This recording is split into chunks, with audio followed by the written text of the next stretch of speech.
Namaste to all. We all know about Kamadhenu, our divine wish-fulfilling cow, right? Well, she is said to stand on 4 strong legs. And what are these legs? They are Satya, truth, Karuna, compassion, Shanti, peace, and Tapasya, which means austerity.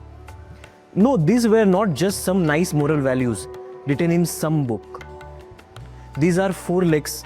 They were very strong pillars holding up healthy, happy society. Everything was in balance because of this. But then what happened? Those strong legs of Kamadhenu, they started getting a bit shaky. Our villages began to lose their balance. Our poor farmers started facing more and more hardships.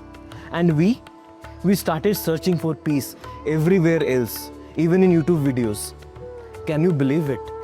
So if we truly want to bring back the real 4G into our lives, and by that I mean the full strength of truth, compassion, peace and austerity. And then what is the solution? We need to bring back GoPals, which means friends of the cow.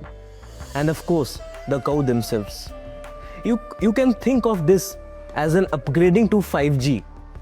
Let's make an effort to bring Kamadhenu, the actual living cow, back in our homes and communities. It's about bringing back the foundation, the balance which our Desi cow naturally provides. Simple, isn't it?